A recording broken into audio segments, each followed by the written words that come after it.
मध्य प्रदेश में जन्म, खेल के मैदान से पहचान और फिर पंजाब यूनिवर्सिटी की छात्र राजनीति से राजनीतिक जीवन की शुरुआत। मलविंदर सिंह कंग का सफ़र बहुआयामी रहा है। 2 बार पंजाब यूनिवर्सिटी कैंपस में स्टूडेंट्स काउंसिल के अध्यक्ष और यूनिवर्सिटी सीनेट के सदस्य रहे कंग ने छात्र नेतृत्व से अपनी राजनीतिक समझ को धार दी। राष्ट्रीय स्तर पर बास्केटबॉल खेल चुके कंग ने बाद में पंजाब की सक्रिय राजनीति में कदम रखा और किसान आंदोलन के दौर में बड़ा निर्णय लिया और आज वो 18वीं लोकसभा में अनंतपुर साहिब का प्रतिनिधित्व कर रहे हैं। हमारे साथ मौजूद हैं सांसद मलविंदर सिंह कंग जी। सर, संसद टीवी पर आपका बहुत बहुत स्वागत है। शुक्रिया जी। पहला सवाल, कैसे देखते हैं अपने इस पूरे सफ़र को? मध्य प्रदेश में जन्म हुआ, पंजाब में स्टूडेंट पॉलिटिक्स को आपने किया, अब पंजाब से ही आप संसद में पहुंचे हैं। कैसे देखते हैं इस सफ़र को? कब शुरुआत हुई, कैसा रहा ये सफ़र? देखिए, बेसिकली हमारे जो बुजुर्ग थे यानी कि मेरे दादाजी, वो हम लोग तो तरन तारण पंजाब के रहने वाले हैं, लेकिन बिफोर पार्टीशन देश की आज़ादी से पहले हम लोग दादाजी ये उनका परिवार चला मध्य प्रदेश, क्योंकि जब आपको पता है हम माइग्रेशन की परंपरा शुरू से हमारे समाज में रही है और लोग तरक्की की तलाश में जाते हैं, तो ज़मीन वाली तो वहाँ मेरा वहाँ हुआ। स्कूलिंग भी ग्वालियर की है।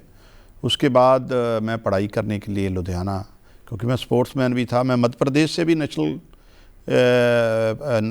यूथ नेशनल पार्टिसिपेट किया और मैंने पंजाब से भी नेशनल गेम्स में पार्टिसिपेट किया, तो दोनों स्टेट्स को रिप्रेजेंट किया है। तो इस इन बिटवीन पंजाब यूनिवर्सिटी में मैं लॉ ग्रेजुएट हूँ, वहाँ लॉ किया और पंजाब यूनिवर्सिटी को मैंने ऑल इंडिया रिप्रेजेंट किया 4 बार, all India inter university company. सफ़र तो डेफिनेटली संघर्ष का ही रहा है, लेकिन बड़ा इसमें एडवेंचर भी है, आनंद भी है और मुझे लगता है आप अपनी मेहनत और लगन से काम करते हो तो परमात्मा भी वो जो है आपका साथ देता है। और मेरा, क्योंकि हम बड़े आम साधारण परिवारों से और निकल के आए हैं और राजनीति तो कभी सोचा भी नहीं था, लेकिन डेस्टिनी जो है वो परमात्मा तय करता है आपकी। लेकिन जिस काम में भी पढ़े उसको बड़ी जब मेहनत से और लगन से किया है, तो आज देश की सबसे बड़ी पंचायत में अपने लोगों की बात रखने का, अपने देश की, अपने स्टेट की रखने का मौका मिला है, तो सब लोगों का और परमात्मा की कृपा है जी। अगर हम बात करें खेल की, खेल से राजनीति, छात्र राजनीति, 2 बार पंजाब यूनिवर्सिटी में आपने अध्यक्ष पद को पाया, सीनेट, जो ये सफ़र है किस तरह से छात्र राजनीति में बदला? छात्र राजनीति का दौर कैसा रहा? उस दौर से सियासत में आना, जो ये सफ़र है, किस तरह का ट्रांजिशन रहा? जो सांसद होने के नाते आपकी भूमिका है, आप कैसे बदलाव महसूस करते हैं बतौर छात्र? क्योंकि छात्रों को ही देश का भविष्य माना जाता है। ऐसे ही छात्र राजनीति को आपने संघर्ष के साथ जोड़ा और उनकी मांगों को शुरू से उठाते हुए आ रहे हैं। ऐसे में अब अपने क्षेत्र के युवाओं को भी आप देखते होंगे, उनकी बातों को सुनते होंगे, तो आपको वो अपना छात्र राजनीतिक जीवन याद आता होगा। ऐसे में कैसे महसूस करते हैं? दोनों के बीच में को रिलेशन क्या है और क्या फ़र्क है और आपको क्या महसूस होता है बतौर सांसद? देखिए, सब पहली बात तो ये है, जो यूनिवर्सिटी में मैं आया तो लीड पॉलिटिक्स करने नहीं आया था या एक्टिविज़म करने नहीं आया था। मैं आर्मी में जाने का इच्छुक था, तो मैंने लगा, मुझे किसी ने सलाह दी कि चंडीगढ़ बेहतर जगह है जहां आप तैयारी करके और आर्मी में जा सकते हैं, और मैं उसी सोच के तहत यूनिवर्सिटी में दाखिला लिया। और लेकिन इन बिटवीन, क्योंकि पंजाब यूनिवर्सिटी में इलेक्शन होते हैं आजकल, ज़्यादातर हमारे इलेक्शन स्टूडेंट के तो बंद हो गए हैं देश में, लेकिन फॉर्चुनेटली अच्छी बात है कि चंडीगढ़ में अभी भी हो रहे हैं। तो मुझे वहाँ पंजाब यूनिवर्सिटी स्टूडेंट यूनियन, बड़ा पुराना ऑर्गेनाइजेशन, और ये नॉन पॉलिटिकल ऑर्गेनाइजेशन थी उस समय, उससे जुड़ गए, आप दोस्ती में जुड़ जाते हैं। लेकिन सबसे बड़ी चीज़ ये है कि मैं बिफोर पंजाब यूनिवर्सिटी में राजनीतिक को अच्छा नहीं समझता था और मैं सोचता था ये इसमें जाना ही नहीं चाहिए अच्छे लोगों को। लेकिन जब मैं after become a first time president of Punjab university, तो ये मैं अपनी स्टेजों से कहने लग गया था भी हर एक नौजवान को पॉलिटिक्स में आना चाहिए, बिकॉज ऑफ कि राजनीति ही हर चीज़ तय करती है इस देश की। और ख़ासकर जो आपने कहा कि पार्लियामेंट और यूनिवर्सिटी पॉलिटिक्स का फ़र्क क्या है, यूनिवर्सिटी का एक्टिविज़म आपको बेहतर तरीके से मुद्दों को समझना, आपकी ओरेटर स्किल्स, अथॉरिटी से बातचीत करना और आपने इश्यूज़ को कैसे टेकअप करना है, मीडिया से कैसे इंटरेक्ट करना है। और मुझे तो मेरी तो ऊपर वाले की कृपा है कि मुझे सेनेट, जो वहाँ एक यूनिवर्सिटी की गवर्निंग काउंसिल है, बहुत बड़ा हाउस है, 91 मेंबर है, उसमें बहुत बड़े farmer vice chancellor, farmer IPS IAS nominated होते हैं, इंटेलेक्चुअल लोग होते हैं उसमें ग्रेजुएट कॉन्स्टिट्यूंसी को रिप्रेजेंट किया मैंने, जिसमें 3-4 लाख वोटर हैं। तो वो उस हाउस में प्रोसीडिंग कैसे चलती है, हाउस में आप बात कैसे करते हो, इशू कैसे रखते हो, डिबेट कैसे करते हो। तो स्टूडेंट एक्टिविज़म में जो एक्टिव रहा आदमी, मुझे लगता है वो बेहतर तरीके से देश के मुद्दों को समझने की क्षमता उसके पास होती है। और ये उसका ट्रेनिंग पीरियड है। बेसिकली वहाँ आप इंटेलेक्चुअल लोगों से, जो प्रोफेसर हैं, लेक्चरर हैं, वाइस चांसलर हैं, डीन्स हैं, उनसे आप इंटरेक्ट करते हैं लगातार। बहुत सारे लोग आपको अच्छी सलाह देते हैं। वो कैंपस का माहौल बड़ा डिफरेंट होता है। तो मुझे लगता है कि जो राजनीतिक सूझबूझ थोड़ी बहुत भी हम लोगों में है, मेरे में, तो वो पंजाब यूनिवर्सिटी की स्टूडेंट एक्टिविज़म की देन है, वहाँ के प्रोफेसर्स की देन है, वहाँ के इंटेलेक्चुअल्स की देन है। तो डेफिनेटली आपने देखा भी होगा, देश की जो राजनीति में जो ज़्यादातर लोग जो स्टूडेंट पॉलिटिक्स से आए हैं, वो बेहतर अपना रोल अदा कर सकें। मैं नहीं कहता कि दूसरे नहीं करें, दूसरे भी करते हैं, लेकिन कहीं ना कहीं उनका नज़रिया सोचने का, समझने का और अप्रोच का वो रहता है। और मुझे लगता है मेरी ट्रेनिंग जो यूनिवर्सिटी की हुई है, उसके कारण ही आज मैं देश की सबसे बड़ी पंचायत यहाँ पार्लियामेंट में बैठ पाया हूँ। जी, बतौर सांसद कैसे देखते हैं अपने क्षेत्र की समस्याओं का? क्योंकि एक क्षेत्र बहुत व्यापक हो जाता है, बड़ी आबादी हो जाती है, हर तरह के लोग होते हैं, विधानसभाएं कई होती हैं। ऐसे में बतौर सांसद आपको अपने क्षेत्र की कौन सी समस्याएं जो लगती हैं, उन पे सबसे ज़्यादा जोर देने की ज़रूरत लगती है? 2 साल की उपलब्धियां क्या रही हैं अगर हम बात करें, शिक्षा की हम बात करें, रोज़गार की अगर हम बात करें स्वास्थ्य की, महिला सुरक्षा की। और पंजाब को अगर हम देखें तो एक अपनी पहचान रही है पंजाब की। अन्नदाता के तौर पे अगर गिना जाए तो पंजाब सबसे धनी राज्यों में रहा है। ऐसे में उस पंजाब को रिप्रेजेंट करना संसद में, उन क्षेत्रों को, उन विकास के मुद्दों को उठाना, केंद्र और राज्य के बीच में एक कड़ी की तरह काम करना, कैसा रहा है अब तक का? और 2 साल में क्या उपलब्धियां रही हैं? और आने वाले 3 साल कैसे देखते हैं? आने वाले 3 सालों को कहाँ लेके जाना चाहते हैं अपने क्षेत्र को?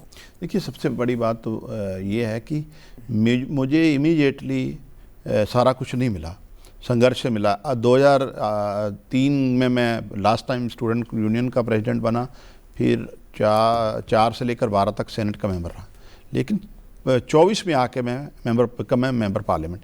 लेकिन इन बिटवीन जो राजनीति को समझना, संगठन में काम करना, मैंने भाजपा में 10 साल काम किया है, ऑर्गेनाइजेशन में काम करना, और बतौर स्पोक्सपर्सन आम आदमी पार्टी और बीजेपी दोनों पार्टियों को मैंने टीवी पे और बाकी मीडिया में बहुत बड़ा नहीं, मतलब बहुत लंबा समय मैंने रोल अदा किया बतौर स्पोक्सपर्सन, चीफ स्पोक्सपर्सन। तो ये तमाम जो चीज़ें, मेरा कहने का मतलब, जब डेफिनेटली एरिया बड़ा है, लेकिन जो आपका एक अनुभव होता है वो आपको पहचान भी दिलाता है और समझ भी देता है इश्यूज़ को और लोगों के मसले क्या हैं। रातों रात अगर कोई आदमी लीडर बन जाता तो डेफिनेटली वो जस्टिस करने में कहीं ना कहीं कमी रहती है। एक तो ये एक पूरा एक समा रहा, लंबा संगठन का अनुभव रहा, ये मुझे फ़ायदा। दूसरा, मेरी जो कॉन्स्टिट्यूंसी है, ये तो वो जगह है श्री अनंदपुर साहब, जहाँ गुरु साहब ने खालसे की साजना की, सिख कौम का खालसे का जन्म भी वहाँ हुआ है। तो मेरे पे तो ऊपर वाले की बड़ी कृपा और बड़ी जिम्मेवारी का एहसास मेरे को रहता।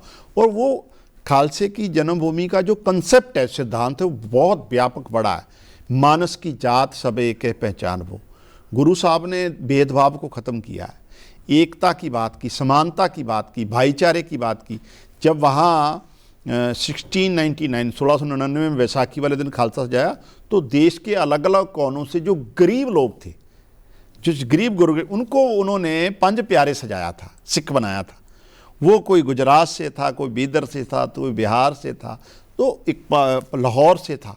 मेरा कहने का मतलब, उसमें पूरे देश का जो एक आइडिया है गुरु साहब ने। और सिख किसको बनाया? जो सबसे समाज में गरीब था, उसको लड़ना सिखाया अन्याय के खिलाफ। तो ये इस धरती का एक सिद्धांत इतना व्यापक है, उस जिम्मेवारी का एहसास भी रहता है और वो बहुत चीज़ें आपको सिखाता है। एक दूसरी बात जो आपने कहा कि आपके मुद्दे और पिछले 1.5-2 साल, देखिए 1.5-2 सालों में डेफिनेटली इस चीज़ का फ़र्क तो रहता है कि सेंटर और स्टेट में सरकारें अलग अलग हैं, तो उसका फ़र्क आपकी कार्यशैली पे भी पड़ता है, तालमेल में और सारी चीज़ों में। लेकिन पार्लियामेंट के फ्लोर ऑफ द हाउस मुझे इस बात की तसल्ली है कि चाहे ऑनरेबल स्पीकर साहब हों, मुझे समय अप्रोप्रिएट मिला है, मुझे बहुत ज़्यादा इस बात की शिकायत नहीं है। और जो तमाम मुद्दे थे जिसमें स्पोर्ट्स को लेकर के, हमारा स्पोर्ट्स बहुत अच्छा है, मेरे कॉन्स्टिट्यूंसी में वॉलीबॉल और फुटबॉल का गढ़ रहा है और देश को वहाँ से बहुत अनगिनत प्लेयर मिले। तो मैंने बलाचौर मालपुर के लिए स्पोर्ट्स की बात की है, रेल कनेक्टिविटी की बात की है, फिर हमारा मोहाली जो मेरी कॉन्स्टिट्यूंसी का हिस्सा है वहाँ इंटरनेशनल एयरपोर्ट है, तो वो इशू मैंने ऑलरेडी टेकअप किया ऑनरेबल जो हमारे मिनिस्टर हैं, एविएशन मिनिस्टर, और मुझे बड़ा पॉजिटिव रिस्पांस रहा है सरकार का, चाहे अश्विनी वैष्णव रेलवे मिनिस्टर हों, चाहे Nitin Gadkari ji national highway minister हों। तो तमाम जो मुद्दे हैं इंटरनेशनल फ़्लाइट्स का, स्पोर्ट्स का, हाईवेज़ का, उसको लेकर काफ़ी सकारात्मक अभी तक सरकार का रवैया रहा है। आने वाले समय में हमारे यहाँ एक सेमीकंडक्टर लैब है 1976 की, उसके लिए पिछले दिनों मंत्री साहब से मिला था, तो अब तकरीबन 900 करोड़ का बजट अलॉट हुआ है भारत सरकार। तो ये मुझे लगता है ये कहीं ना कहीं इसमें हम लोगों ने योगदान दिया, अपने लोगों की बात की है, और जो और मुद्दे हैं वो अगले 3 साल में उठाएंगे। डेफिनेटली लोगों की जो हमसे उम्मीदें उस पर खरा उतरने की कोशिश कर रहे हैं। बाकी सहयोग पार्लियामेंट में स्पीकर साहब का भी रहा है हमेशा, और लोग हमेशा साथ देते हैं। केंद्र और राज्य के बीच में कड़ी की तरह हम काम करने का जो जिम्मेदारी हम कहें वो एक सांसद की होती है। विधानसभा की जिम्मेदारियां अलग हैं, वो स्टेट बाउंड होती हैं। ऐसे में जो जिम्मेदारियां हैं आपकी, केंद्र से जो योजनाओं को लेके आना क्षेत्र के विकास के लिए, राज्य से योजनाओं को लेके आना अपने क्षेत्र के विकास के लिए, विकास को कैसे आप पैमानित करेंगे? अगर हम बात करें विकास, आप कैसा समझते हैं? गरीबों को गरीबी से बाहर निकालने की बात हो, रोज़गार की बात हो, बेहतर शिक्षा देने की बात हो, या स्वास्थ्य की और रोज़गार की, तो कैसे आप इसको डिफरेंशिएट करते हैं? देखिए, जैसे इसमें कोई दो राय नहीं है कि डेवलपमेंट, चाहे इंफ्रास्ट्रक्चर डेवलपमेंट हो, चाहे इंस्टीट्यूशन स्टैब्लिशमेंट करने की बात हो, चाहे ह्यूमन रिसोर्स को दिशा देने, तो ये तो बहुत बड़ा रोल बतौर रिप्रेजेंटेटिव हमारा रहता है। अभी उनको कैसे, और मुझे अभी तक का जो मेरा तालमेल रहा है केंद्र सरकार से, जो आपने कहा, जैसे हमारे एरिए में बलाचौर और अनंत चमकौर साहब, 2 ऐसी कॉन्स्टिट्यूंसीज़ है विधानसभा जो अभी रेलवे कनेक्टिविटी से जुड़ी नहीं है, तो उस पर भी रेल मंत्री साहब का, ऑनरेबल मिनिस्टर साहब का बड़ा अच्छा रिस्पॉन्स रहा है। रवनीत बिट्टू जी जो हमारे पंजाब से ही हैं उनका, और इसके साथ मैंने जब भी आपने रेलवे ओवरब्रिज की डिमांड की तो 4 रेलवे ओवरब्रिज भी मंजूर हो गए हैं। स्पोर्ट्स मिनिस्टर साहब से अभी रिक्वेस्ट की है स्पोर्ट्स इंफ्रास्ट्रक्चर के लिए। इसी तरीके से हमारे यहाँ IIT ऑलरेडी इस्टेब्लिश है, तो उसको और क्या बेहतर बनाना है वो मैं लगातार, कंसर्न मिनिस्ट्री धर्मेंद्र प्रधान जी हों, चाहे मिनिस्टर HRD, तो मैं ऐसा जो विषय हमारे ध्यान में आता है, एजुकेशन से लेकर हेल्थ तक, हेल्थ को लेकर ज़रूर अभी एक पेंडिंग है। हमारा सरकार को मैंने रिक्वेस्ट किया है कि PGI की तर्ज पर अनंतपुर साहब में एक बड़ा हॉस्पिटल इस्टेब्लिश किया जाए, क्योंकि PGI में आज जितना रश है वो अकेला पंजाब का नहीं है, उसमें हरियाणा और हिमाचल और जम्मू कश्मीर के पेशेंट आ रहे हैं। अगर अनंतपुर साहब में एक बड़ा हॉस्पिटल खुले, ऑनरेबल मिनिस्टर नड्डा जी हैं और वो भी हिमाचल से ही हैं, तो बहुत सारा फ़ायदा पंजाब के साथ साथ हिमाचल के लोगों को भी होगा। तो वो अभी पेंडिंग है, मुझे उम्मीद है कि भारत सरकार उसको ज़रूर मंजूर करेगी। तो ऐसे तमाम जो चीज़ें लोगों की रिक्वायरमेंट है, SCL का मैंने बता ही दिया, सेमीकंडक्टर लैब बहुत बड़ा संस्था है हमारे, पुरानी है, जब देश में कहीं नहीं थी सेमीकंडक्टर, तब पंजाब को मिली थी 1976 में, लेकिन उसको मॉडर्नाइज करने की ज़रूरत है और उसका दायरा बढ़ाने की ज़रूरत है, जिसको लेकर भारत सरकार के मंत्री अश्विनी वैष्णव जी ने बड़ा सकारात्मक उनका रुख रहा है, और उन्होंने अभी बजट में बहुत बड़ा बजट अलॉट भी किया है। तो उससे इंडस्ट्री को भी मिलेगा फ़ायदा और हमारे लोगों को रोज़गार भी मिलेगा। जी, बात करें संसद की, तो जो भूमिका है वो कानून बनाने की है।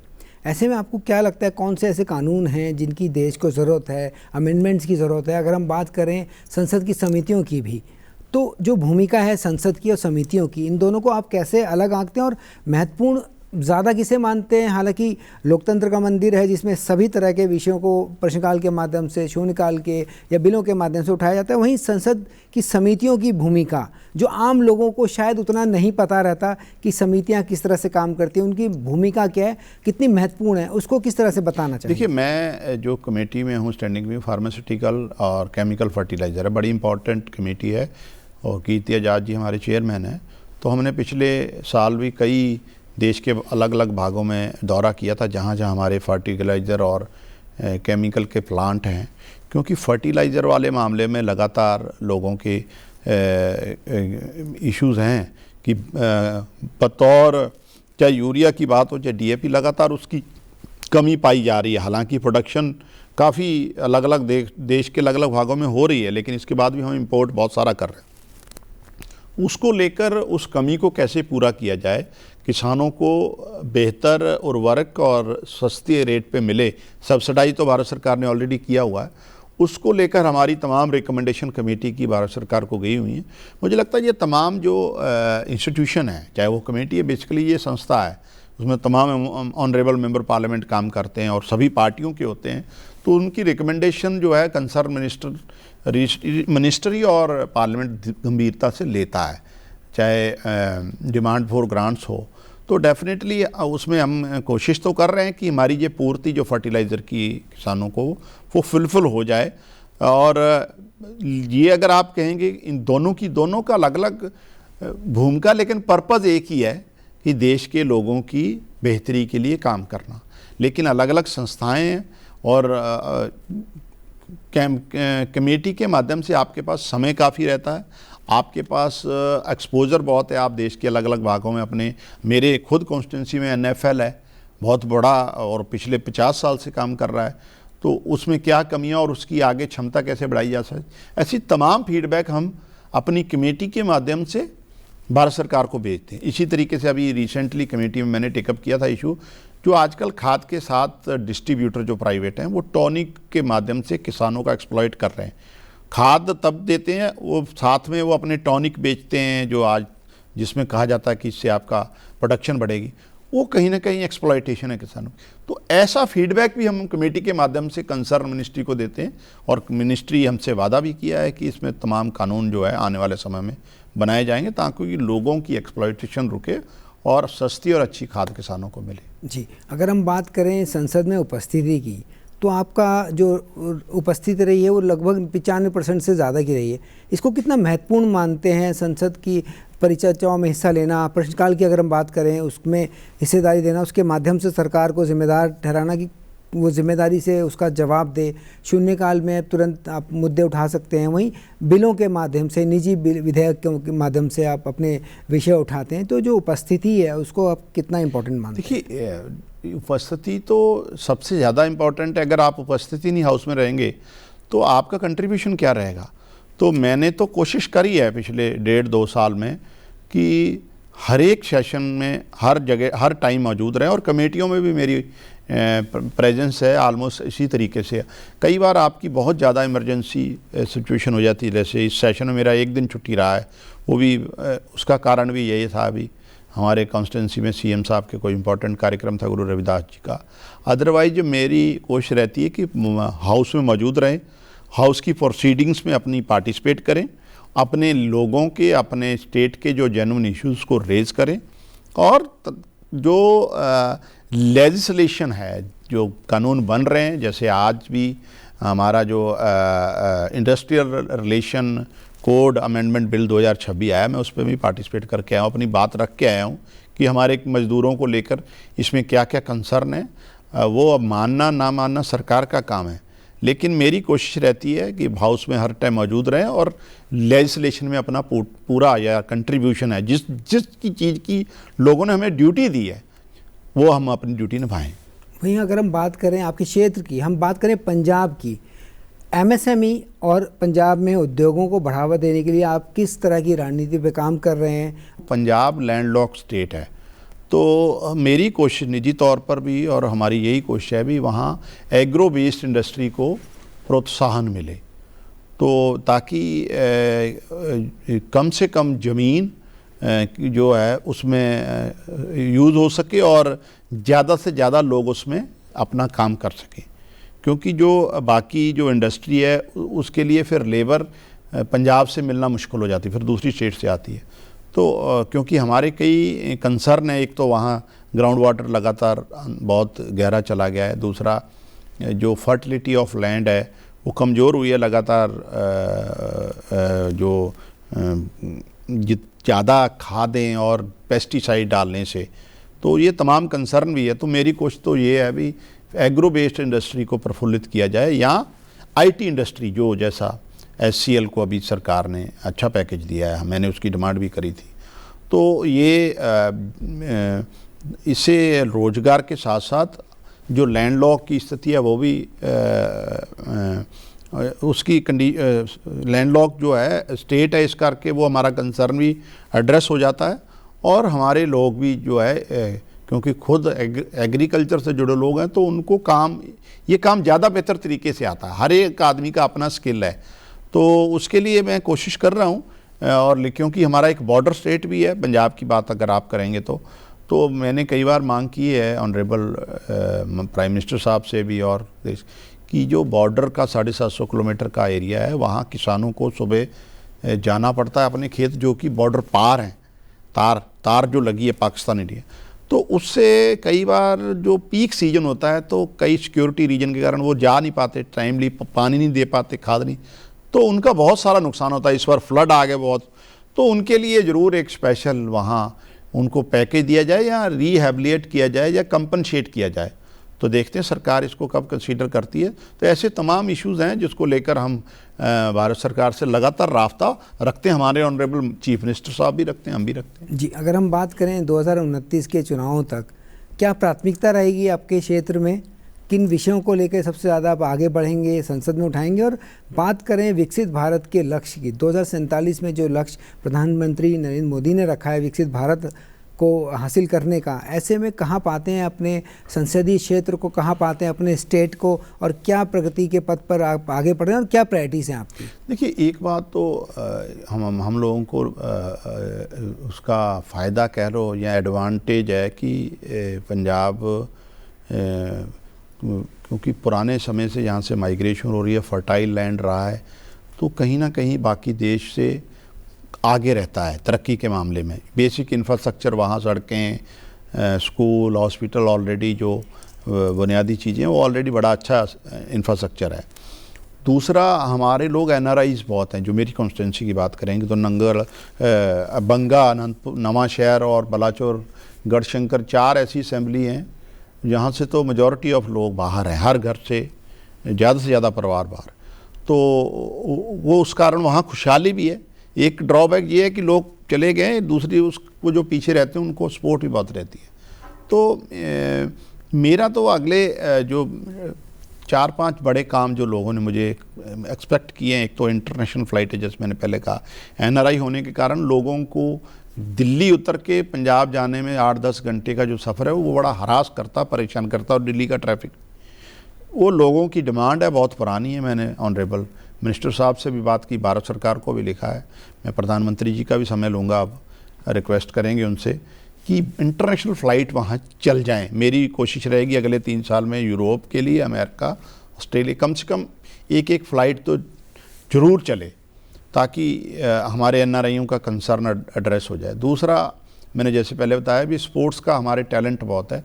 एक वॉलीबॉल और फुटबॉल की इंटरनेशनल लेवल की वहाँ एक अकेडमी इस्टेब्लिश करने की मेरी योजना, जो भारत सरकार के माध्यम से ही पूरी हो सकती है। इसी तरीके से हमारे यहाँ नंगल और रूपनगर एक ऐसे एरिया जहाँ स्पोर्ट्स, वाटर स्पोर्ट्स का बहुत स्कोप है, क्योंकि दरिया बह रहे हैं, नहरें बह रही हैं। तो वो भी मेरी कोशिश रहेगी, वाटर स्पोर्ट देश को ओलंपियन और एशियाड प्लेयर वहाँ से मिल सकते हैं अगर वहाँ बड़ा।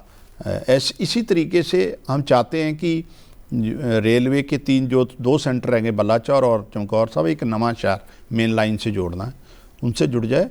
तो बाकी एक नेशनल हाईवे से जुड़ा मुद्दा है जो हमारी तकरीबन दुआबा और माजा 2 रीजन को प्रभावित करता है। बंगा से अनंतपुर साहब 4 लेन, वो बहुत सालों से पेंडिंग है। तो वो भी मैंने Nitin Gadkari honourable minister national highway से टेकअप किया और बड़ा उनका सकारात्मक रुख रहा है कि हम आपका नेशनल हाईवे ये बना के देंगे 4 लेन। तो ये 4-5 बड़े काम हैं जिसको लेकर मैं लगातार सरकार से राब्ता रख रहा हूँ और अपनी कोशिश हाउस के अंदर भी कर रहे हैं, बाहर भी कर रहे हैं। जी, आपने बड़े अच्छे से अपनी सारी योजनाओं के बारे में बताया, कैसे आप विकास के कामों को कर रहे हैं, लोगों के जो एक्सपेक्टेशन है उसको लेकर आप आगे बढ़ रहे हैं। वहीं आपने जिक्र किया नितिन गडकरी जी का, सुनने में भी आता है और कहते भी हैं जो उनके पास आता है कुछ ना कुछ लेके ही आता है। जितने भी सांसदों से हमारी बात हुई है, चाहे किसी भी पार्टी से रहे हो, जी जी, वो जो उनसे मिलता है एक्सपेक्टेशन और उनसे मिलता है तो उसको लेके बड़ा अच्छा और पॉजिटिव रिस्पांस रहा है। आपने जिस तरह से अपनी बातें रखी, अपने अनुभव साझा किए, उसके लिए बहुत बहुत धन्यवाद। संसद टीवी का, संसद टीवी से बात करने के लिए बहुत बहुत धन्यवाद। Thank you. आपके दर्शकों को भी बहुत बहुत धन्यवाद। सबको नमस्कार। धन्यवाद। छात्र राजनीति से निकला एक युवा चेहरा जिसने संसदीय उपस्थिति और मुद्दों की सक्रियता से अपनी पहचान बनाई है। मलविंदर सिंह कंग का दावा है कि वे अपने क्षेत्र के विकास को लेकर लगातार आवाज़ उठा रहे हैं और संसद में मजबूती से अपनी बात रखते हैं। आने वाले वर्षों में देखना दिलचस्प होगा कि उनके वादे कितना ज़मीनी हकीकत में तब्दील होते हैं। संसद टीवी के लिए इतना ही। मुझे दीजिए इजाज़त। नमस्कार।